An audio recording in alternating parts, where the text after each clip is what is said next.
Now we will come to the application of Lagrange equation. This is the last video of this course, and I will consider just one example, which is simple pendulum.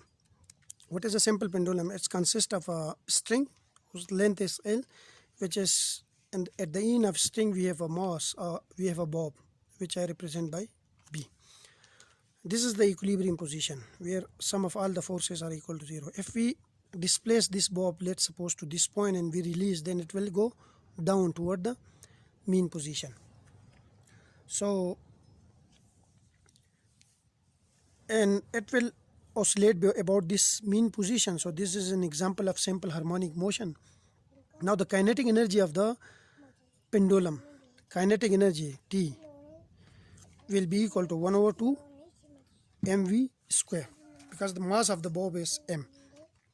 But we know that suppose if we displace it in a small displacement and the angle make is d theta, okay, then this is the length, then this arc length ds will be equal to L d theta.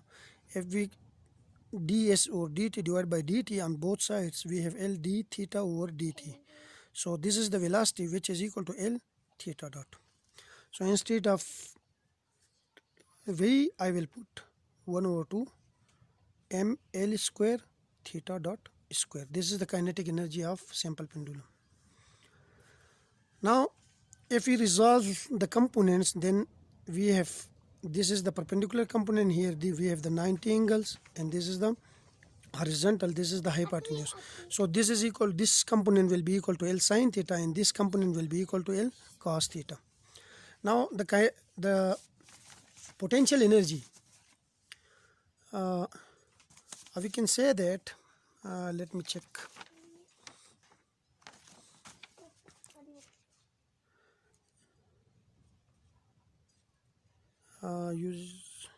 We have the potential energy V, which is mgh,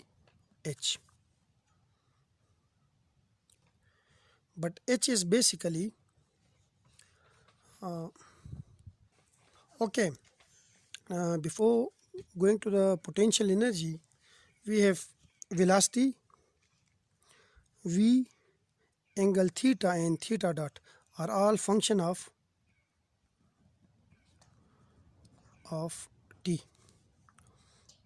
Now the potential energy is V is equal to mgh, but from the figure this h will be equal to, if I subtract, h will be equal to, this is the h, if I subtract from this h, I get this h. So h will be equal to L minus L cos of theta. H is equal to L into 1 minus cos of theta. So put it in this equation, the potential energy will be equal to mgl into 1 minus cos of theta. Now the Lagrangian is, which is T minus V. T is 1 over 2 m L square theta dot square, this one, and we have minus mgl into 1 minus cos of theta. So this is the Lagrangian. So we have equation 1, we have this equation number 2 for the Lagrangian. This is equation number 2 for the potential, and we have the Lagrangian, which is here 3. This is equation 3. Now the Euler-Lagrange equation is, Lagrange equation is d over dt of partial L over partial q dot j minus partial L over partial q j is equal to 0. Now the generalized coordinate here is theta. If I know theta only, then I can describe the motion of this particle. So qj is theta now. Then the Lagrangian equation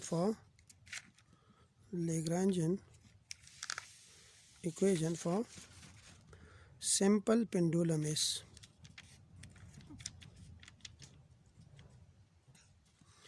d over dt partial L over partial theta dot minus partial L over partial theta. Okay, now using we can say that now we need these terms.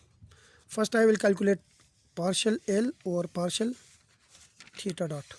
Like differentiate this equation with respect to theta dot, we get ml square theta dot. ml square theta dot. And similarly, I need this term partial L over partial theta. This is not theta dot, okay? This is theta. Partial L over partial theta will be equals to minus mg L sine theta. Like if I differentiate this by with respect to theta, then this term will become 0, this becomes 0. So we left with mg L cos theta, and the derivative of mg L cos theta is mg L sine theta. Now this is, let's suppose this is equation 4 and this is 5, this is 6. Using 5 and 6 in equation 4, then we have d over dt of, instead of partial L over partial theta dot, I will put this one, which is minus ml square theta dot, and we have minus partial L over partial theta is mg minus mg L sine theta, so it will be plus mg L sine theta. Now if we differentiate this one, from this we get mass is constant, length is constant, so we have theta double dot, because d over dt of theta dot is theta double dot, and we have plus mgl sine theta is equal to 0. Our mass is gone from this equation, so we have L also gone and L square, so we left with theta double dot, now L times theta double dot here, plus sine theta, g sine theta is equal to 0. Now if I rearrange this equation, we get theta dot plus g over L sine theta is equal to 0. I divide both sides of this equation by L.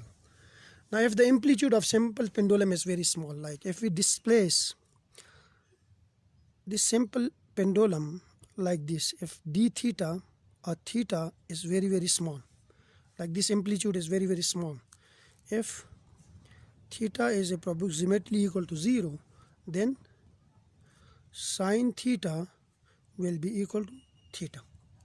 So for small amplitude, we have this equation theta double dot plus g over L theta is equal to 0.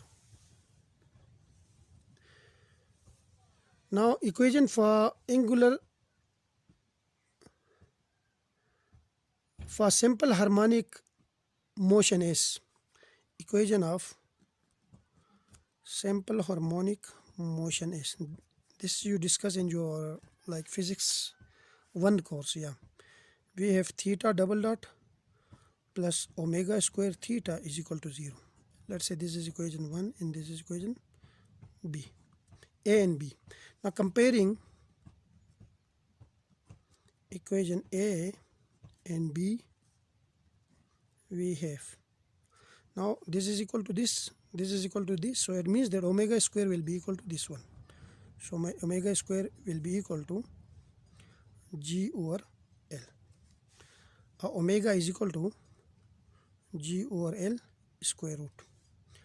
Also we know that omega is equal to 2 pi over t. This implies that t is equal to 2 pi over omega. So t is equal to 2 pi over omega is g over L square root. So t will be equals to 2 pi L over g square root. And this is the time period of simple harmonic motion.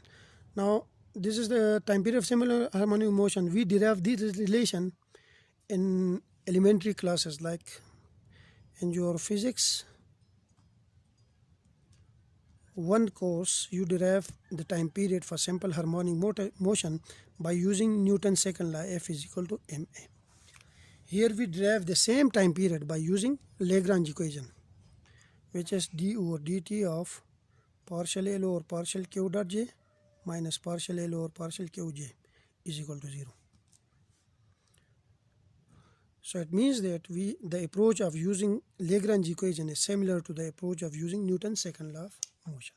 And we get the same value for time period if we use Newton's second law or if we use Lagrange equation. So this is one of the application of Lagrange equation. We have a lot of applications, but we don't have enough time to cover all those topics. So your exams are very close. So this will be the last topic of this course.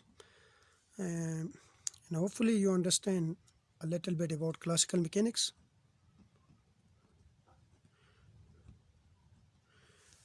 And we left a lot of things, but sorry for that because of the issue of COVID-19. Thank you and good luck for your exam, and see you in the near future. Thank you.